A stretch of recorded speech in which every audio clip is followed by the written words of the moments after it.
supposed to be like, me, it's just preparing, setting up.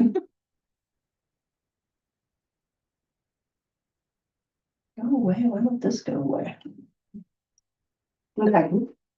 And you guys remember how to do this one? Yes. Okay. Yeah, it'd Why not? be good. You want me to move there to watch it, or are you good? Well, I mean, what we've seen up there, yeah. Okay. We're good, thank Just you. stay tuned to make sure that- Yeah, we'll get her plugged in. Random people in here, they're okay. All right, we'll go ahead and call the meeting to order. I pledge allegiance to the flag of the United States of America and to the republic for which it stands, one nation, under God, indivisible, with liberty and justice for all. So, welcome Stephanie. Sorry, I know we'll talk about you later. I felt rude just like going right into it. Okay, so we're gonna first look over the minutes from last meeting. Give you guys a few minutes.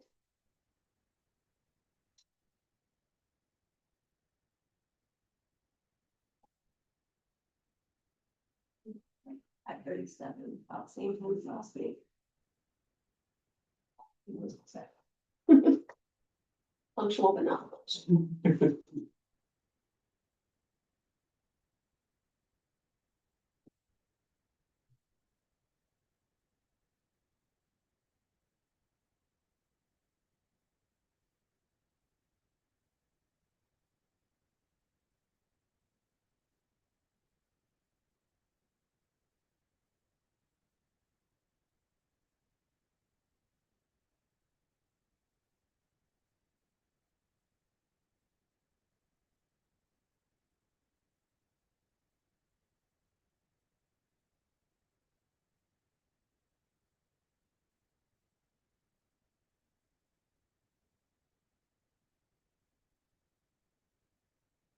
Which I see there's a typo where it says John's last name.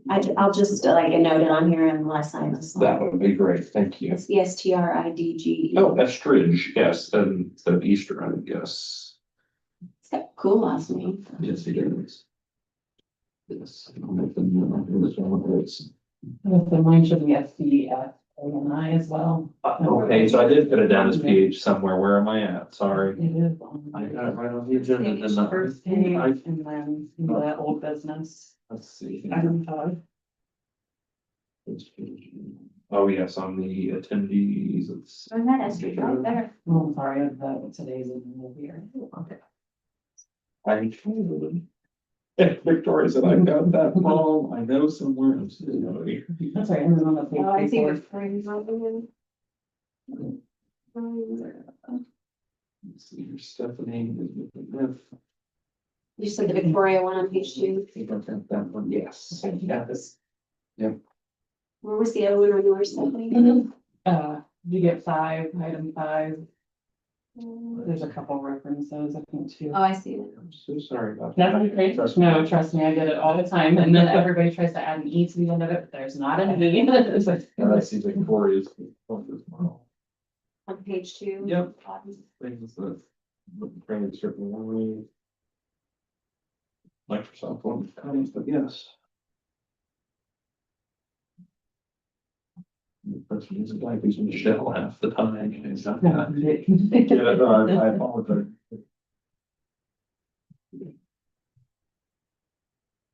When I get Bethany, and I'm like, what are you saying my name? Like, Oh, is it any of Yeah. the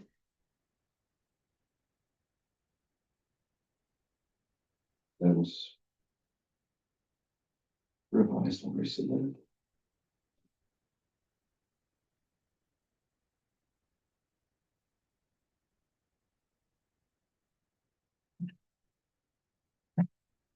It's funny, I remember them like just say sister, just say, because they're sister, because I work for the Sisters of St. Francis. So like, if you don't remember their name, just say sister and you're safe, because there's like 119. go. Yeah. You're good as long as you say that.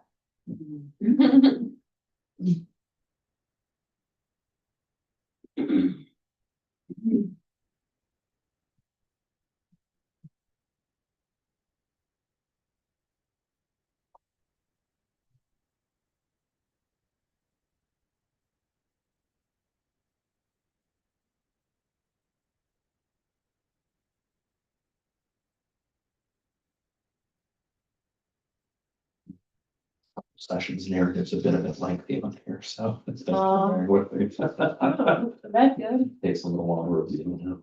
All right. Keep on the time, but.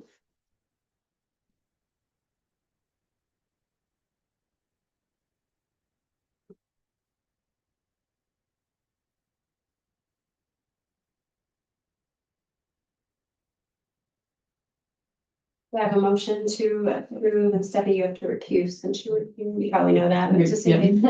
I'll make a motion that we Accept. accept minutes over. Do we have a second? And that was with the. With the changes. changes, yeah. Okay. Do we have a second? Hold on a second. A second, all in favor? Aye. Aye. Goodness, motion. I would excuse myself. You weren't listening, maybe. I'm already. It's the 20th, right? Thank you so much. You want me to just give you my copy back, Jen? That would be great if you wouldn't mind. I've got the same notes, but I'll make sure I'll get a final copy over to you guys in June as well. So, yeah, that should be. Number 3 is easy. We don't have anything else to do to review, which I mean, that's normal this time of year. I feel like usually in the spring or in the winter, it's not as much because people aren't doing as much outside. Do we have any visitors? Nope. New business. Welcome, Stephanie. I think everyone, you were all here in the meeting when Stephanie came, right? Yeah. Yes, okay. Yeah. Did you, we didn't introduce ourselves in that meeting though, just beyond our names, right? Do you want us to go around or are you good? Yeah. Okay, perfect. Well, welcome. We're excited to have you and your attention to detail. And so thank you for hanging in with us, especially that was an intense meeting. And so it was nice that you still chose to be a member. So I think we were all excited to have you here. So we need to appoint chair and vice chair this year. So just so you know, Stephanie, right now I'm chair, Rachel's vice chair. So do we have anyone that's interested in chair? I'm gonna be honest, I don't want to do it this year. It's so hard for me to keep up on emails. Like it is brutal hard. I'm just telling you. You don't want, I would rather have you, you want me to do it again? Well, you or Rachel. Rachel's not here. I know. That's gonna be the same. Did you? I would nominate I second that. Deborah. Here's my caveat. I'll just tell you, it would be helpful, and this is on you, Mitchell, so I'm gonna ask you, and I'm not gonna say yes otherwise. I'm just telling you. If like when we get emails, if everyone gets copied. Because right now it's so hard for me to keep up because I can't check at work because I'm so busy, The so. methodology I've used with my other commissioner in Aurora is that it's an open form. I just send out to all commissioners. Okay. So there's never been a to the chair and then out. Again, if you guys wish to change that in the future and we want to direct it, or there's a different chair who wishes to do it differently, absolutely, but I'm happy That's to have. what we were those doing messages in the open past form. and that was easier, because right now what I'm doing is I'm having to forward if I. Everything that I sent, yes, And it absolutely. takes me, and then I have to pick through it and Yes. try to like figure out, okay, is this something that. And then like I confused her when I said emails the other day and she thought there were a bunch and I was like, it was literally just, we don't have anything to review, so. Yeah, no, You that, sure you don't wanna do it, Victoria? I'm pretty sure. Really? Patty, you don't? Patty's just as busy at work as you are, Patty. You got And it's that? your first year, so Yeah. I'm not gonna ask you. You have none, I have kids. I have 119 sisters, I have too many. plus about 6,000 donors. There's 119 sisters there. Yeah.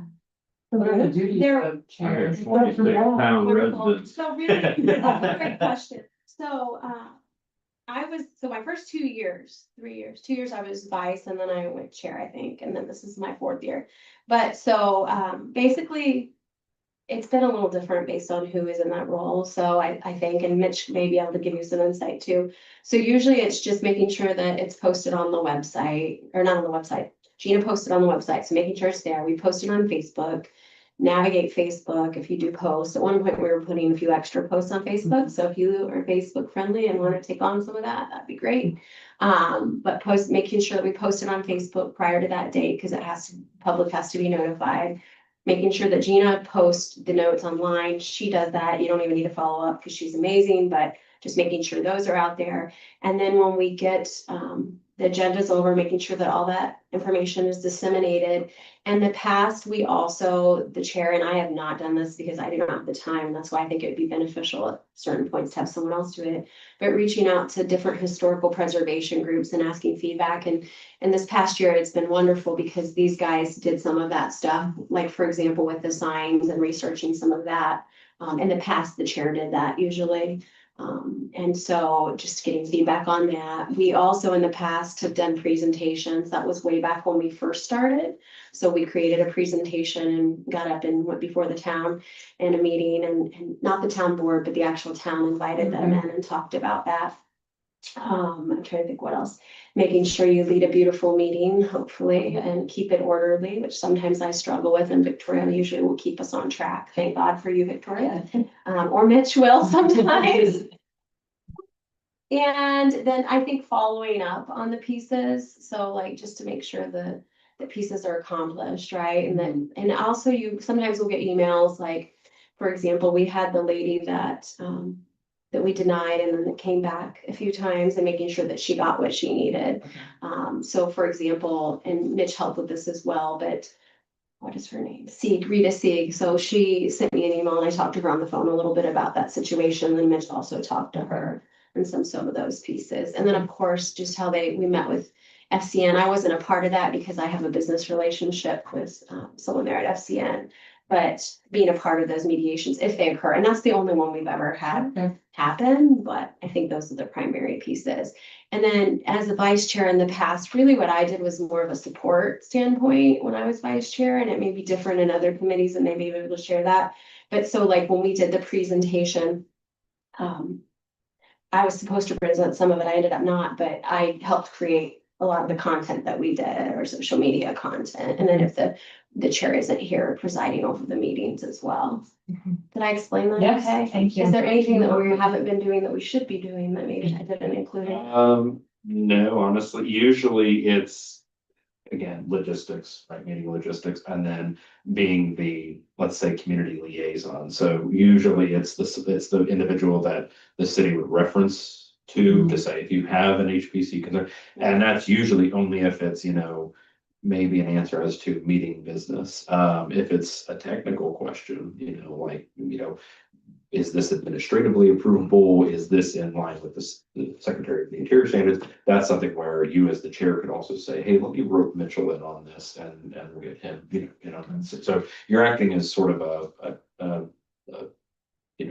channel, if you will, but at the same time, you're deferring if need be. I would say too, and this brought that to memory is people sometimes reach out to you too, and you have to be really mindful of what you say because we can't like tell people what they need to do. We have to point them to resources. They need to bring that to the meeting, for example. So usually if they'll reach out to me, then I'll say, here's the link to our website. Here's where you need to go to find your resources. And so sometimes you'll get stuff like that. Sometimes too, if you help with the Facebook, in the past, his partner was wonderful about sending stuff over to say, hey, here's a great idea. Would you like to post? And so Becky would send stuff like that over to us and we would reshare it just to, help with some of those things. And you'll see on there, sometimes it's not a great website by any means, the Facebook, but like, I'll try to share different community things that I think tie into preservation if I see them pop up, so.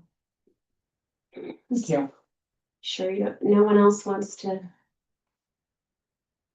You don't give me that. You're gonna owe me tickets to a drag race this year. I'll do it if it means you take it, I'll buy you a couple. I'll do it as long as we copy everyone on the email so that I don't feel like I get behind, so. Yeah, I'm diligent. thank you. We appreciate I it. think you do a good job. I do too. Thank you. It's a lot of work. Just for don't you. try to talk me Make a into running motion for that it. you accept that position, Deborah Burkhart. Swartz. It's actually a spur card, I didn't change it. But Okay, well. I'll do it, so all in favor of me, I'm not voting for myself, that's rude. They're gonna laugh at me at work, because I literally was like, I'm not gonna be the chairman. Okay, we need a vice chair, and Rachel is not here, so Yeah. who do we nominate for vice chair? Rick. Rick's the vice chair of the town, aren't you? Yeah, exactly. I got 2,600 people I gotta deal with. You're running this year too, aren't you? Yep. Yeah, Rick's running this, I thought so. Should I tell you if I'm voting? That's not, you're right, or yeah, I can see that. I'm teasing you, I knew you were running, I saw that. How about you, Victoria? I would have take the vice president, or vice chairman. I'll nominate Victoria then. Do you want, are you interested in vice chair? Yeah, jump right in there. Yeah, jump right in there. I think I'm too new to it. I'd like to kind of observe. That's what Victoria said last year. What about you, Patty? No. I knew you were gonna say no already. No. Rick says no. No. Victoria, Too many irons in the fire. I'll nominate Victoria. Do we have a second? I'll second that. All in favor? You just voted for yourself. It's okay. Yes. What about if I stop coming to all the meetings? I'm a strategic thinker, so you have to be at every meeting. Thank you, Victoria, I appreciate it. I know last year you said you wanted to give it a year, and like I said, I really do appreciate the people we've had in the past year, the efforts of the new people. It's been really nice. It's the whole time I've been on it, we've had good people, but I'm just saying it's nice that you guys helped so much in the last year.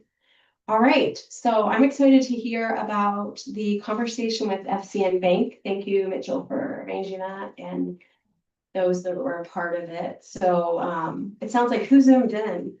We had, just myself and Andy Von Bistel, I think, on there. Which is the lawyer, right? Yes. While we're on public record, a great debt of gratitude also goes out to John Estridge and the team at FCN for getting that meeting together as well. I mean, I, helped, but certainly was not the Yeah. brain trust behind that. So Definitely. we appreciate everybody sitting down. I think that concern has been sort of out in the ether for over 2 years, and this is the first time that I think everybody has sat down to the same table, whether in person or virtually. And so Yeah. again, many thanks to John for getting that together. I will say we had a meeting runtime of about 45 minutes, as I recall. I was in the office for that, had to hop on the road about the second we hung up. And so I did not get a chance to really digest, but I had a few of my notes I was looking at this evening just prior to the meeting. And obviously what were raised, and I'd be happy to gather the perspectives of the commissioners present as well, but to me were two concerns. Largely the aesthetics concerns were brought up almost immediately. Their promotion of the idea of new signage as currently rendered as reducing the view shed obstruction for the sign that's there currently, and opening up the look of the downtown. You were here for that, because I don't think I. Yeah, so what they were saying, no worries. What they were saying is the smaller sign would be more aesthetically pleasing. That's what Franklin County, the bank. The bank, yes, and so the reduction, Footprint. it was, yeah, we're going from, I think they said a 96-inch wide sign, flag sign, to an 8x4. And their argument was that was more aesthetically pleasing. Of course, it's a subjective statement, but more aesthetically pleasing because it reduced Because it's the small. footprint. It's smaller, it reduces any obstruction to the buildings behind it. Of course, like I said, those aesthetic concerns largely fall within, the realm of our guidelines and within our, voting board. So I did, kind of apply a gentle reminder of that. And then the second concern, and I think the one that sort of, persisted throughout the day, I think I've seen these were the same that Beth submitted last fall. Pretty unchanged, if I recall correctly. Yes. And the second concern, to digress there for a second, the one that, sort of persisted throughout the conversation was that of the financial cost. And the fact that, to essentially replicate with modern materials, right? To take that dot matrix or that, incandescent sign out and replace with a digital, LED, thank you. Gosh, it's not going to mind, would be cost prohibitive in their mind. What's the cost? Do they know? Well, we don't really know. There was a representative from the Green Sign Company on the line with them as well. Actually, I'm sorry, not on the line, but in the room with these guys here. I did not hear, and Richard forgive me if I'm wrong here, but I did not hear any numbers given. No as to numbers, comparative no. cost. What was discussed was the operational cost, and the gentleman from Green did seem to feel, as I recall, that the operational cost would still be less than they're currently seeing. So soft cost of operation, long-term, really sounded like it was a non-issue. It's the upfront cost of the 96-inch LED as opposed to the 4x8 Oh, okay. LED. The only other point that I had to bring up that I wanted to make sure everybody here tonight was aware of, again, just going through my chicken scratch from last Wednesday, before the meeting tonight was, that they said the LED signage that they have nowadays in its various forms can convey far more information in a compact space.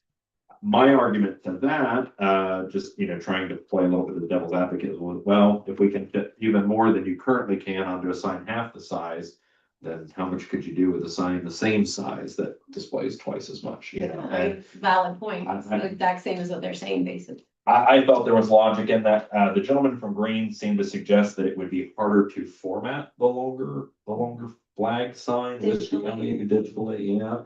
I think that's kind of a subjective thing to say too, so I don't really know. The size they're going for now.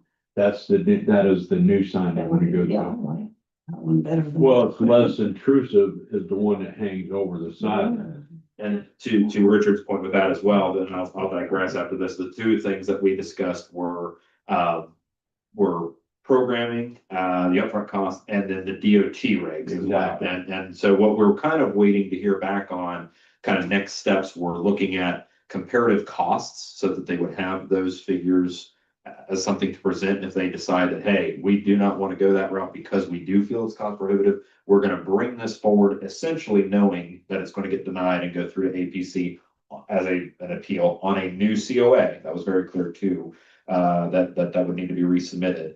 And so they were talking, DOT regs, that was the thing, and then comparative costs. And those were the two things that we needed to know to kind of move forward from this. Right. So question, because I Yeah. feel like, and this has been going on for a while, so maybe it's wrong in my head, but I thought that we had originally thought that they could go to APC, and then we found that the only way for them to actually override a no is to taking it to the court. So there apparently was some, and I have not gone back to the November meeting recording to review that. There was some word given to them that they needed to go to council. We did say that in the meeting. Okay, we did, okay. Yes. I had in my head that it was APC all along, and then it was, essentially go to the city, and then the city kind of, say, hey, we don't have. I remember us saying that we thought they had to, and then we found out afterwards that when we rescinded it previously, that we had checked legally and it stated that they had to go before the court to basically, To appeal. yes. Okay, gotcha. So That- at least and there but was- they don't have to go before the BTC, right? That's my No, understanding. Well, I Is have that on here if from we our did, meeting that says the BTC does not have override authority. And that No. was what I thought we had, and I thought that someone, Gina or somebody had sent, no, Stevie sent documentation over and said, this is what I told them when the recension happened. originally back in. Yes, so 23 the or legal 24. say, because we stated that in that meeting, because we thought that was the way, then that overrode the. I don't want to do it. He said, she said, to be honest, I don't know. I was as confused when We this just came want up them to first. go in a circle, like it's Correct. frustrating for them to have to. We know at this point, the town council does not need to see the denial. My understanding is that once we have denied, an appeal would need to go forward to the area planning commission. And that would come to, Kristen's, or Kate, I'm sorry, Kate's desk, yes. Okay. So I mean, to be honest with you, I don't know perfectly. I know that is the way it has worked in Dearborn County from time to time, if we've had denials that have needed to, So Well, well, sorry, go ahead. Anything within the town had to go to the town board first, so that's. No, not in No. this case. The town has no say so in the matter. It's either going It's straight to overly the structured or ATC and then to something. the courts or something. We have no, the town has, Structure to that point. the town has stepped in as sort of an intermediary in this instance. that's all we did. Bring everybody Try to to the be a table. middleman and try to get everybody to the table and get thoughts. Okay. of how to get it worked out. Yeah, I mean, I was a little confused at the end of the meeting with the bank. So it's a judicial review is what the lawyer said. And on December 1st, he stated that Article IX, Section 4 of the HPC's Rules of Procedure says that they would be entitled, so if we denied it, they're entitled to a judicial review. He said he doesn't see anything about the HPC decision being appealed to the town council. And he said he didn't understand why we made a recommendation to the town council or anything like that. He said normally you have 30 days to file for judicial review of an adverse rulings order. And then we determined after that it had been over a year. Yes, yeah, and Andy at that point felt in December that would mean that a new COA, whether that's, as I mentioned in my email, whether that's a compromise that's brought to the table to say, okay, we're gonna pull back from the rendered idea that we had that we presented in November. We now have this that we feel meets middle of the road. And would you please review this for possible approval? Or they'll outright say, we're not budging off of this design. We're going to bring a COA knowing it's going to get denied based on the guidelines, because essentially we reviewed that in November and said as much. And then that would go through that judicial review process.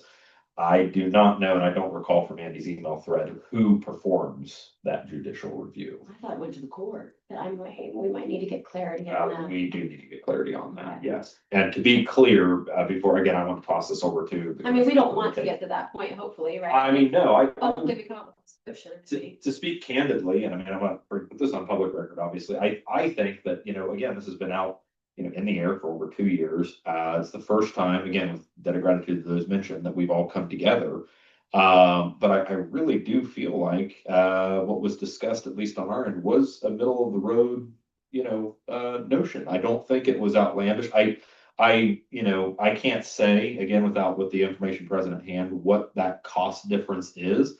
I will say, and again, just speaking very frankly, that, whatever it is doesn't really apply to our guidelines. And in a way that is not our concern, that does not weigh on our considerations and our votes as a commission, at least in my very honest opinion. I don't think, I mean, it's known in our guidelines, we don't look at the cost, it's really about how it fits the guideline. Exactly, and that is standard practice, I mean, nationwide. That's, we don't look at it and say, well, they could save a lot of money if they went this route. The goal is always to try and find a solution, or at least a qualified individual who can help to maybe reduce or mitigate that cost. But at the end of the day, dollars and cents are not necessarily our business.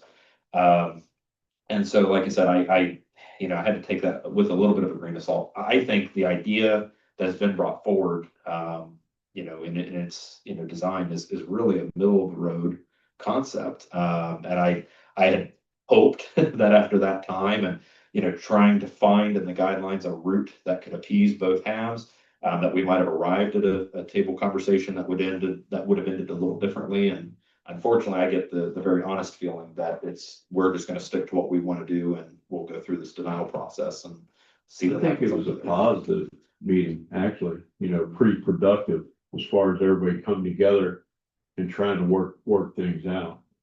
I think at first they got it right. And I thought we was spot on what we was talking about. I mean, Yeah. So next steps are they're gonna look into programming costs and DOT requirements, you said. Yeah. And then they're going to come back to us with that, or I think was it Regardless, the next meeting, maybe? it possibly. I think they're gonna come to the next meeting, February's meeting. but are they gonna have a new COA? Because regardless, they have to have a new COA, correct? That is my understanding. Well, I had reached out to Tom, cause I wanna get some information from him.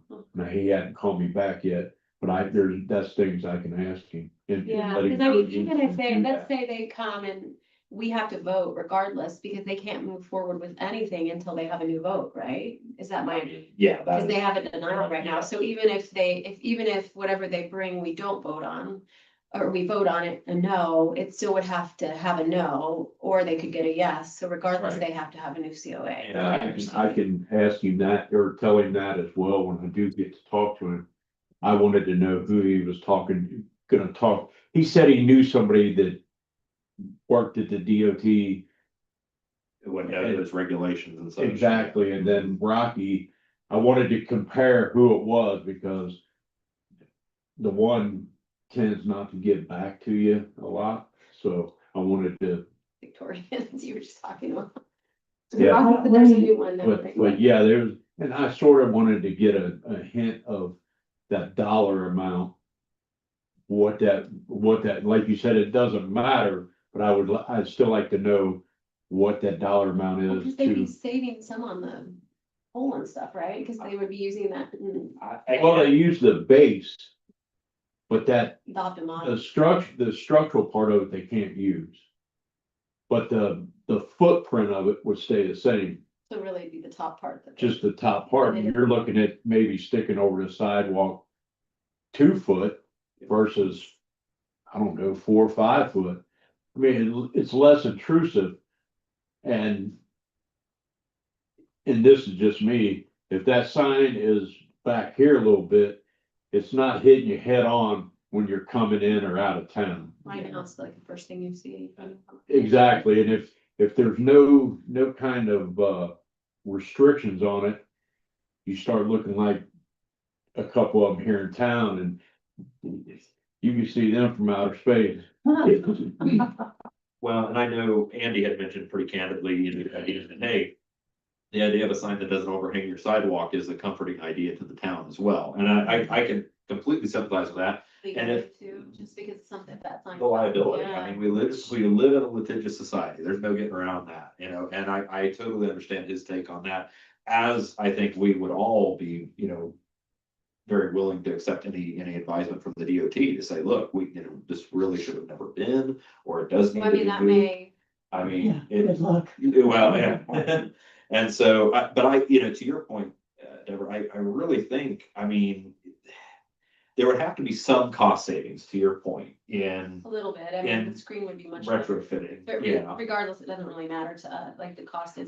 Right, no, and I was say, because the communication last week, the conversation last week kind of kept going back to that idea that, and I asked pretty bluntly, I said, beyond the additional costs, are there really any other logistical concerns? And you know, there's kind of a pregnant pause, and then it was, well, no, not really, you know, I'd have to say no at this time. And so, you know, with that air kind of cleared, like I said, in the fact that our commission really doesn't concern itself with the dollars and cents side of the project. At this point, we just need to know the DOT regs and. Well, and I mean, realistically, if the DOT comes back, it might be grandfathered right now where it is, but if they come back and state that based on current regulations, if you change the sign, then you're going to have to be within these parameters, then we have to take that into They consideration. could right? very well say that that's not, you can't have that overhang like that. Exactly. Then we would have to take, I mean. My argument there, I mean, you could make a grandfathered argument to say, well, it's been there forever, you know. I do think that more than likely you would have to look at it as a state regulation superseding a local or municipal regulation. I mean, that would be my take on it. This is obviously a very unique situation. This is not something we're gonna be running into month after month. And I think that you could, as a commission, very easily fall back to say, look, the state advised us that legally we had to do it this way. From accountability. Accountability from a liability, yes, yeah, and I mean, you could, you know, you could go either way, you could stick pretty staunchly to the guidelines and say, no, we want to argue that this is grandfathered and should remain in the footprint that it is, or you could say, well, the state required the local municipality to bend, if you will. Yeah, Either one, I think, would be a valid but argument. first things first, we just need to see what they come back. with. Absolutely, yeah, and I take Richard's word there too. I think that they are gonna prepare something for us. I would expect that maybe here within the next couple of meetings. I think it's next meeting, they intend on coming back. Well, when he left, he just, I don't know if it's a gentleman, see the president of the bank or. Tommy, president. When he left, he said, well, we're gonna have to schedule another meeting and we'll bring our proposals. And you guys can, you know, address those. So, I don't know that they're planning on it being with. I don't I talked to John and he seemed to think they was coming to the next meeting, so, Without. And our next meeting. our next meeting, Yeah. yeah. He just said to schedule a meeting. Did they watch the video? Did they watch our video? Like most, if not all, had a chance to review Good. that, Yeah. and it So had, they like that, at least it was a productive. That's the word I used. It was positive. You know, it was positive, Right, productive. yeah, I mean, to have everyone in the room at the same table to be able to throw out different ideas. I think that was great. I think John hit it right on the head having that. Yeah, I mean, to be perfectly candid, I don't want to come across as having a negative impression. As I mentioned in my email to commission earlier this week, to me, it was a positive because one way or another, the procedurals are going to be followed. They're not really telling us, hey, council, we're going to do what we want to do. They're telling us we want to try and play ball one way or another. We want to make sure that this goes to the proper channels. I think that's a victory for the MO of the HPC one way or another. I did not, what I meant by my previous comment is I did not walk away with the confidence that the compromise would be the route taken. Right. So, I will say too, like, I think that FCN has been trying to like figure out a solution too, which, I mean, we haven't got to that place yet, and I think all parties are wanting to come up with a solution. And you can see that in behavior from all parties, right? absolutely, yeah, and I think we will get there one way or another. Sure. I want to make a public mention as well. Looks like our next meeting, if I'm not mistaken, let's see, third Tuesday of February will be the 17th. Which means that in order to make that regularly scheduled meeting, any materials would have to be submitted to the clerk's office by close of business on Tuesday, February 3rd. Third. Yes, Okay. yeah, so 2 weeks from today. Well, thank you for meeting with them and taking the time and hopefully get some. I had a good feeling when I left. I mean, Good, people's willing to work. I mean, all you can ask, right? and I would rather us come to the meeting of the minds and be able to have or not have say so on how they like their signs and stuff, because if they go in front of APC or somewhere court and they say, yeah, you can have a sign, then all bets are off. They can put whatever they want on the sign, how bright they want or anything else. Well, and that's why I feel like you can see that all parties are trying to work together. to come up That's my take on with that. So whose responsibility is it gonna be to get a hold of NDOT and try to schedule a meeting with them? Will it be ours or will it be theirs? That would be it. Tom would be the one. Yeah. I mean, that's something they need to do. Mhm. Just like they would be gathering up the estimates from Green to know, Exactly. they would bring all that together to say, here's why we're trying to make our agreement stick. I will say as well, it wasn't pertinent per se to the sign itself, but they did mention, because we had mentioned in our regular session in December, the building at 500 Main as well, in the 500 block. There is a digital clock. It is only used as the clock function.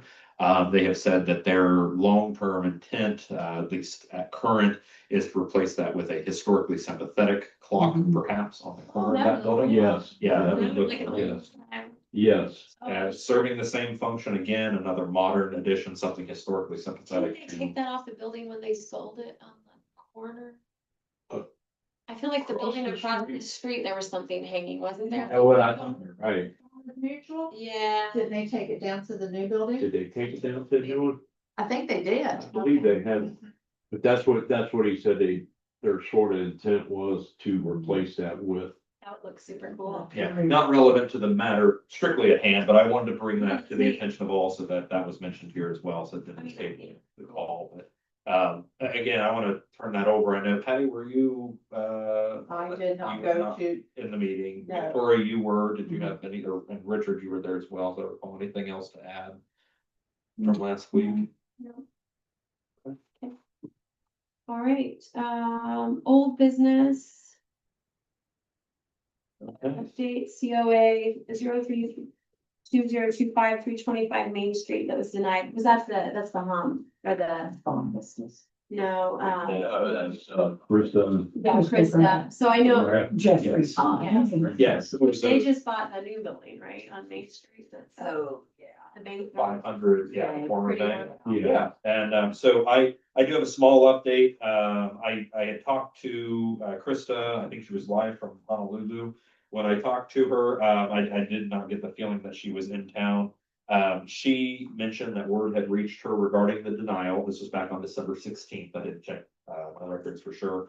And that she was wanted to make sure that whatever they were doing, both on 325 and 500, now that they knew the procedure rules and the guidelines and everything that was required, that they were doing things correctly. She asked me about avenues to correct 325 and how to make sure that not only through the HPC, but also just in preservation best practice generally, she was doing what was right with 500.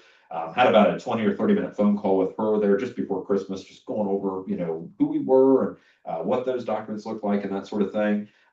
She asked me if I think we were meeting that night as well. I think the 16th was our Tuesday meeting in December.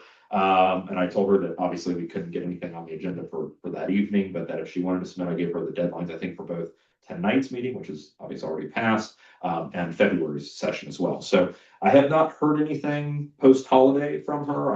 I'll probably reach out proactively just to, try and make contact and say, hey, just a reminder, and give her the dates for the next couple upcoming. So fingers crossed, we may hear something in revision to that coming up, and furthermore, perhaps regarding the bank building 500 as well. So, and I think she caught our recording back in December. So Krista, if you're listening, give me a call. So anyway, that's really all I had in the way of an update on 03-2025. Is this fair? Yeah, so just, cause I know Stephanie is new, and just to refresh everyone's memories, I sent this along an email, and Gina has been kind enough to print off a copy of that application that was ultimately denied. From last, I think submitted, was that? Stephanie, and was that the meeting she attended or no? Was that? The November. I think that was November, Yeah. yes, yeah, so you have a hard copy then of what we were looking at, that evening as well, so. Just to kind of refresh everyone's memories, that's the last 2 or 3 pages of this, I guess, this evening. The backstory was it was a building where they did the changes and then it came to us afterwards. So they went to get a permit from, I think it was the town, and the town said, we have to go to the HPC first. And that hadn't been done, so the town then put it on hold. And so then it came to us and we denied it based on the guidelines. So, and there was siding put on the building. The garage, not the garage door, but the barn door was taken out. And they changed the I think they were casement windows. The casement windows were changed on the building. You can see, actually, this last page gives you, this is what the building appears as now. And then this is a prior picture that we had from a survey of downtown. So, aluminum casement windows, a sliding wooden barn door, single 4-panel door down below. Very appropriate to its, construction date, and then the ribbed paneling, vinyl windows, and revised openings, which all counter the guidelines. So, hopefully more to come. We'll try and establish a renewed line of communication. Well, it sounds as though she was not aware, she didn't know that was in the historic district or something. Yeah, they had already done the work when they went to the town, and then the town said, oh, here's the, order of operations, if you will, and they came to us retroactively seeking an approval for something that would have never been approved by the guidelines. So that's where the denial came from. Yeah. Sorry, go ahead. Go ahead. No, Well, all I was gonna say is that as a committee, we need to figure out how to let these people know that they are in this and this is what's required. Send another letter. I mean, we sent letters back when it was originally done, we legally had to send. Yeah, letters. well, I mean, even with people buying properties, somebody comes in from out of town and buys property, they ain't got a clue that this is. That's on the. I mean, they may know they're in a historic. Flows, It- right? it They're- is, but they don't know the rules. yeah. And as a committee, I think, and I don't have the answers, we need to find a way to get that out there. But didn't we talk about this at one other meeting? That they need to, especially if they go and get permits. That the, It is, you're saying that the town stops them and sends them to us. Well- That is happening though. well, yeah, but if they go to, up there at the government center and get permits.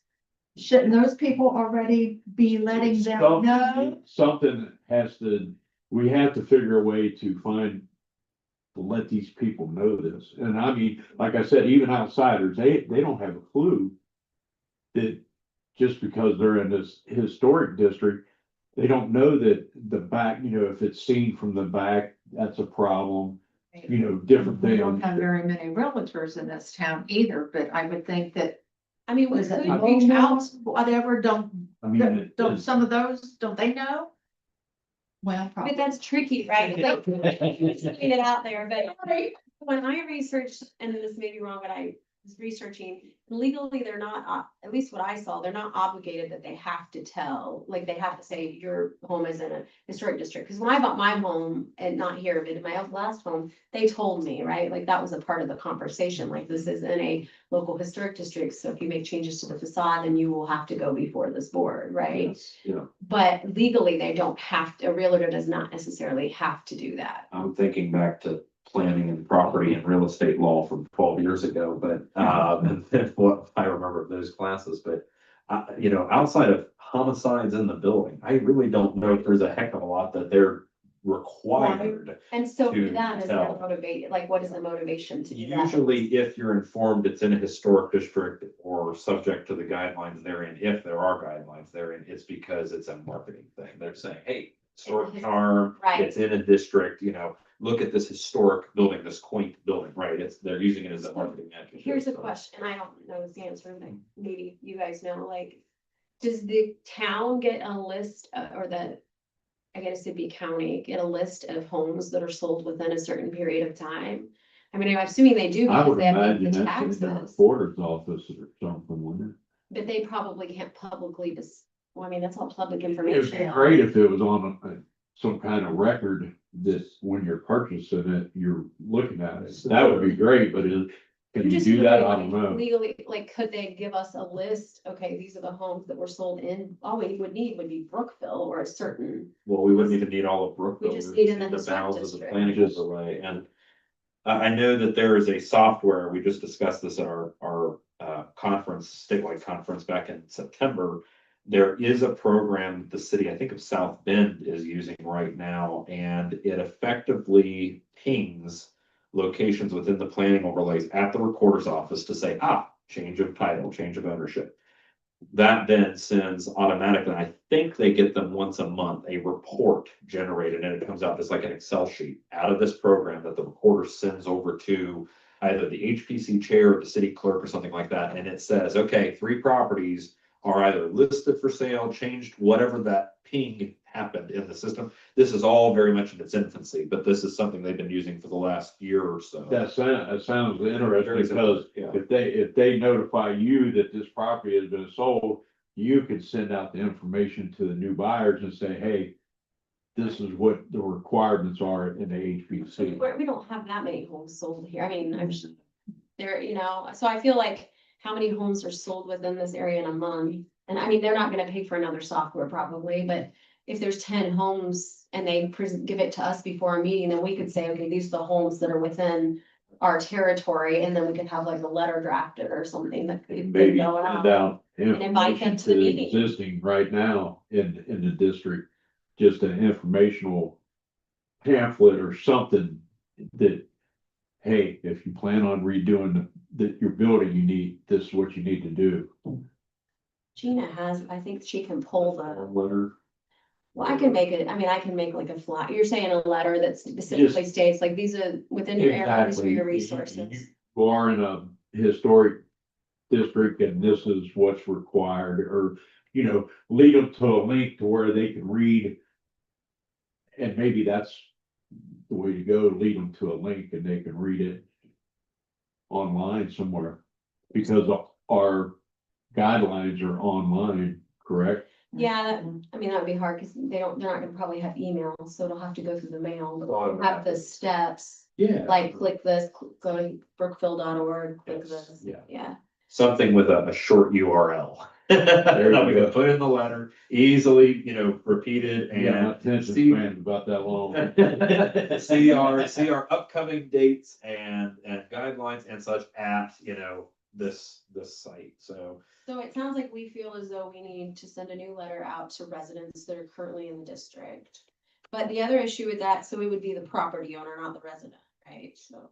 Ideally, Different. yes, yeah, I mean, the feeling is always with leased or rental properties that There's a lot. hopefully the lessee is contacting ownership before they're making any changes. I'm doing this. Yes, we've run into issues before, and I'm trying to think if that change is already in place here in Brookville, where the lessee has to, if they are the ones applying for the COA, they have to seek ownership signature on the COA document. To be I think updated, it's yes. been updated. I think. Yeah, we did. I think Gina updated. It may have been like my first meeting, so I may have to take a look at that, I'm but pretty sure we did. yeah, and by rights, it's the same, as realtors, but then again, when you're buying a home, they don't also tell you, hey, if you make changes, you gotta go to the building department, because everybody just assumes if they, are going through the proper channel. Sharon, I gotta go get a permit. Well, that may be the case too, yeah, but, and hopefully, if they are going through the proper channels, they are going to the building department to get a permit, that building is saying also, hey, by the way, so you're aware, 600 Main falls in or whatever. I mean, for the most part, I don't think the people are doing it ill will, they're just doing it, not knowing it. Sure. So, and I know when we did the last group of letters, the town sent them for us, I think, since we don't have any money, so. Probably, yes. Yeah, mailers get expensive. Well, I can draft I can draft a letter if you want me to before the next meeting and then bring it to the meeting for you guys to look at and make edits. Sure. And then if we have that drafted, then we could, once you guys approve it, I can finalize. Will we have to vote on it? If I just make the changes that they suggest, I want to vote on it again, I think, right? Or I could just make the changes in the meeting. I and was just- to say, it depends on the speed at which we're trying to get it out the door, but honestly, I mean, I can't hurt to have a vote to say, hey, here's final draft, and we've all agreed to this, no ifs, ands, or buts, and we want to send this out just like it is. And if the city then has revisions, they say, oh, we'd like, would you want to add this, or, oh, we'd like to not disclose or whatever, I don't know, then we could come back and bring it in, but yeah, I think to have a. It just seems like it would save us a lot of headaches. Well, and I mean, we haven't, in 4 years, we haven't done anything else with it, and that was when they hadn't even set the boundaries exactly, that was when they were discussing. The whole, Yeah, so I mean, we could send that letter and then, so we bring a draft, approve it in the meeting, send it to the town to look at it to make sure they're good with it. And then Gina could probably pull the zip codes and mail. I mean, I can help stuff, but they can mail it from here like they did the last time. yeah, I would probably. certainly think so, especially like I said, if there's a financial cost side to that, I mean, I don't know if it would have to, do you think council would have to approve the expenditure, or do they have some leeway here at the I guess it office? depends on how much it is. How much it is? I mean, get our support anyway. Sure. Yeah, well, just an FYI, I looked up, about this, and here it says that the sellers are the real estate people, or they have Oh, to see, that's different. tell them than that. It's funny when you mention it, because I was trying to think that's, On the realtor.org. Yeah, it's, I put in how to advise home buyers, that their home is in a historic district, and it's on a real estate page. Was it, She in- brought me up to all these real estate things. was it in Indiana or was it just a I general? see it doesn't say, I- might say somewhere here, but I didn't read it, but it leads to here that, yeah, they're supposed to. It says state clearly the property is in a historic district.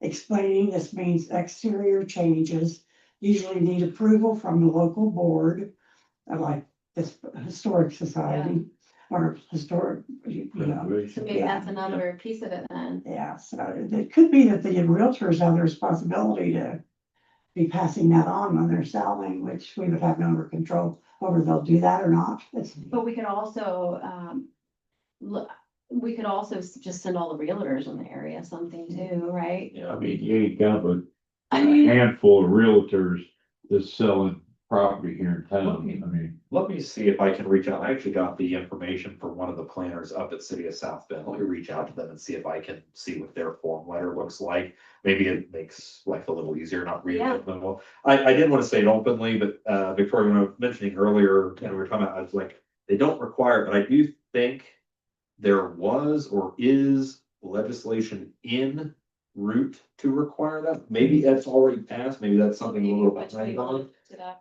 Yeah, I know that was discussed in September, so let me see if I can find, and I want to say it was mentioned by the same group of folks, the folks from South Bend. So maybe I can find out more from their team Okay, and that'll help us along down here, obviously smaller scale, but it's something I think we could scale to our needs as well. So you want me to hold on drafting a letter to see what's Let out me, there? let me reach out and, if we have, do we have, the letters that have gone out in 21? I can check my files too and see if. I I've got don't something. have, Gina might have it, Okay. but I do not. Let me, oh, sorry, go ahead. I wasn't a part of drafting that letter, so I don't know if, oh goodness, what was his name? Sorry.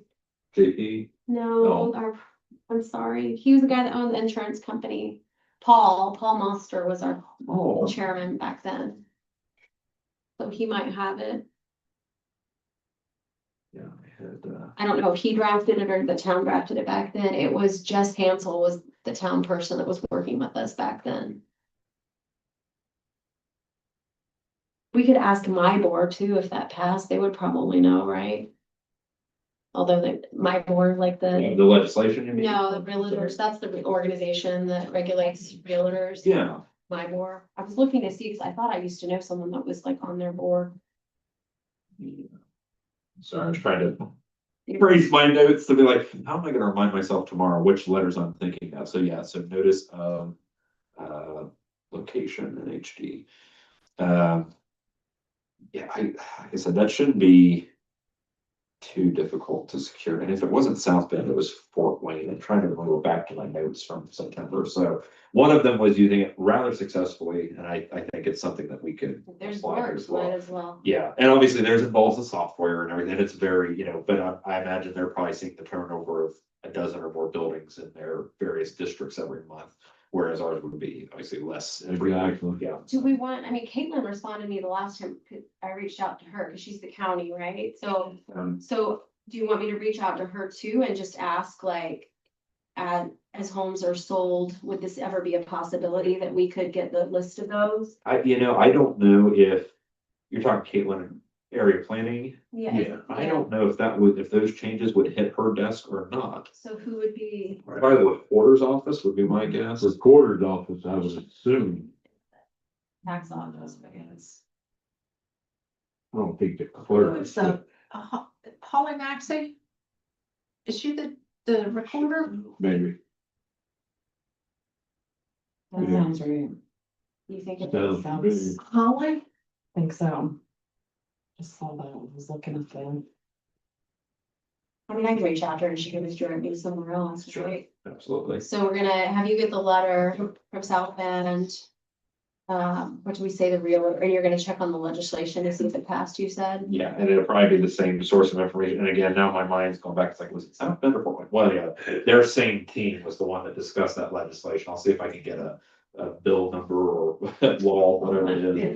Because that would be great for us to, that would be great for us to reference in our letter to realtors as well, to say, hey, by the way, as of this date, this is now required if you're not aware. I know those things take time through continuing education, different things that kind of permeate the field. And then I'll reach out to Holly Matz, just to mention what we discussed and say, would this ever be an option? We're trying to ensure that people are adequately notified when they, I would imagine you probably gotta go through the county for approval. to get that. approve something like that, but But she could tell me, like, it can't hurt to ask. No, and it can't hurt for both county and city to know that, hey, if they're coming forward to you asking for these, make sure that they're, if they fall within this square, really though, the Uh, realtors are gonna hit that, because I know when you buy it, even the tax credit piece, like when you buy a historic home, they give you, at least when I bought them in the past, they gave me the paper that said these are your tax credit or your tax things that are available. So if you can get the realtors to notify. and like I said, what should be done legally and what's done in practice with that, I mean, heck, we've had, covenant easement issues and those ride in perpetuity with the deed. It is literally a piece of document that is in that stack. I mean, we've all been there in a closing, right? You're just signing your life away. And they go through, and there's a lot of times that, I'll find out, oh, that property changed hands. There's a new car in the driveway. There's a new, set of curtains up or something, you just notice something different. You check the property log, it's like, or just for sale. And they signed off on it, they have no idea what it was, and the realtor didn't disclose it, and it's, like I said, Well, what here be here- done and what's done. When something's changed hands, usually Somehow. everybody knows. I was just talking about one of the, Yeah. that's about state. That's the benefit to small towns, for sure. Yeah, I mean, everybody knows everybody, you know what's going on. Who's buying what.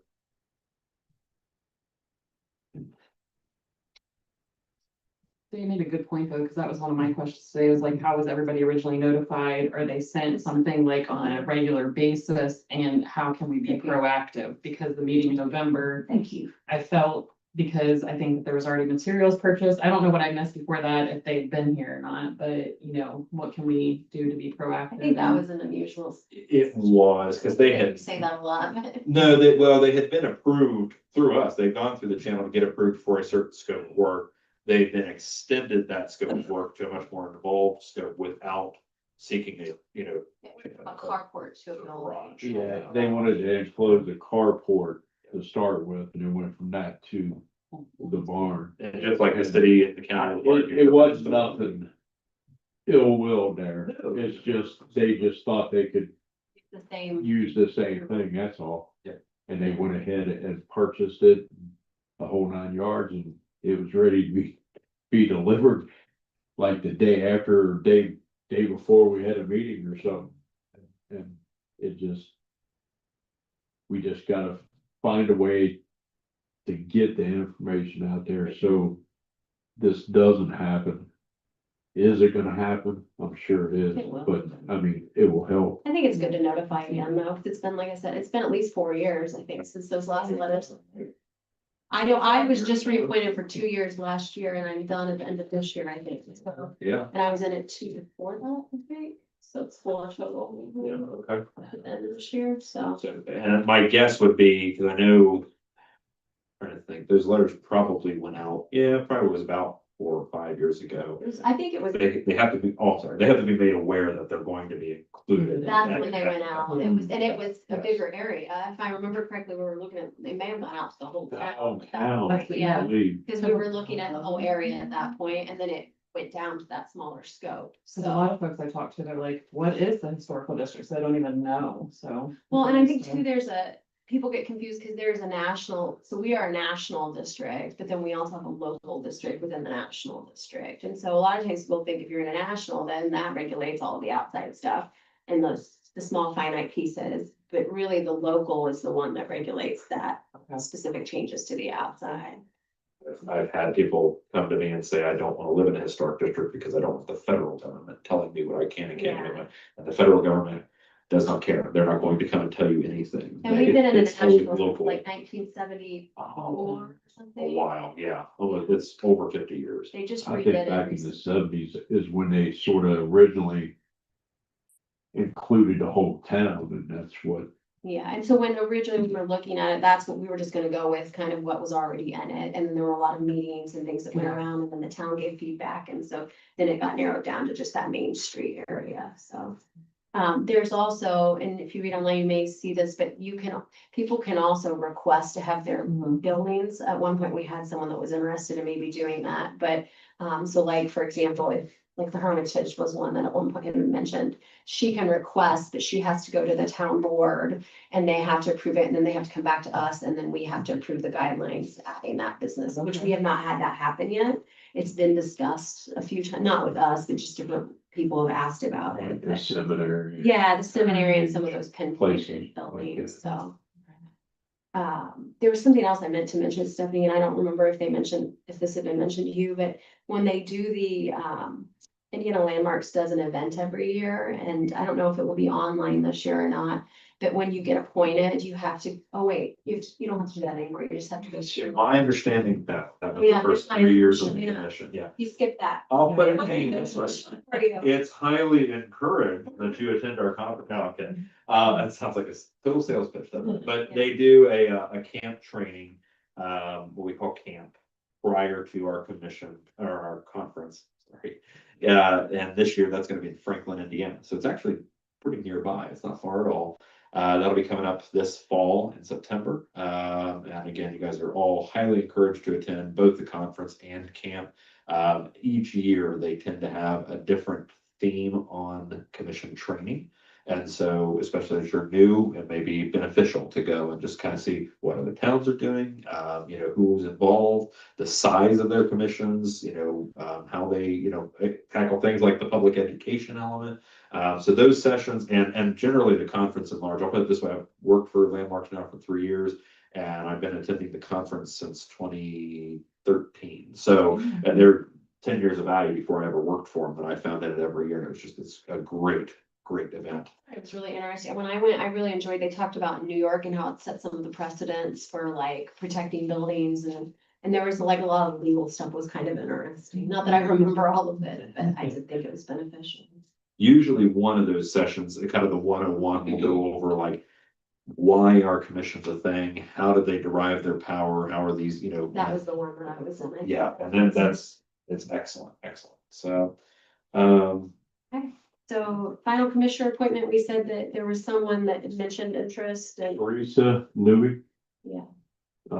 I think she'd be a good fit. I love their building, so. Oh, like I said, absolutely. this is the Ritchie Jewelry. Ritchie. Ritchie, I'm sorry, not Ritchie, yeah, Ritchie.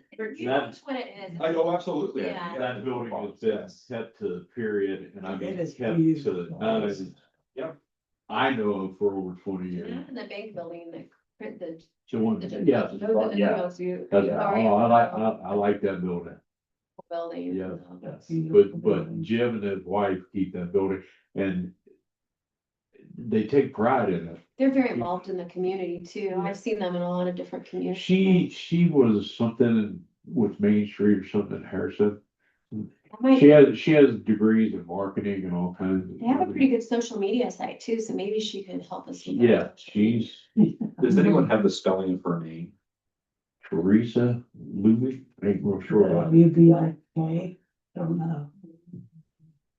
Oh, Luebbe, like, Louis, oh, Lubick, I'm sorry, I'm sorry.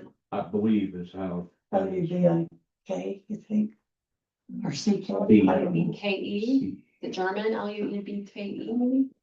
Let me see if she's on Facebook. I'll bet that one. Well, I'm assuming if that's confirmed next month, then we'll hear from Gina Pryor that that's been okayed and because you guys will meet. I know the holiday We interview meet this month. tomorrow. Oh, yeah, right, but well, that's true, yeah, we won't have to wait till next month. We'll do it even sooner. Yeah, perfect. I'll get you. Do we have any other news or anything that anyone wants to talk about? It's LUBIC. UBIC. Oh, I I totally. knew it was a little different. I just went through. I've never heard that name. I know her husband trades in Switzerland to work on watches. He told me that. I thought that was cool. Oh, that is really cool. Right, do we have any other old news or anything that anyone wants to discuss? Victoria, did you you mentioned the signage thing at the beginning. Was everyone here? You talked about the signage and that you had been working with Rocky on. Okay. No, I was just saying, you said he's gonna call into someone else, right? To do. I'm not with you here. It's okay, you're okay. And I asked if anyone had any old news, and I know you mentioned when I first came in that, you had been talking to Rocky more about the DOT regulations. Yeah, And so we're just waiting on a call back from them, right? I'm About, waiting for a call back. okay. Yeah. I wasn't sure if everyone was in here when I said that, so. Okay, do I have a motion to adjourn? Make that motion. Second? I made, yeah, I You made it. Motion to adjourn. I second. Well, I'm sorry. We ought to get out of here. I know. Whatever.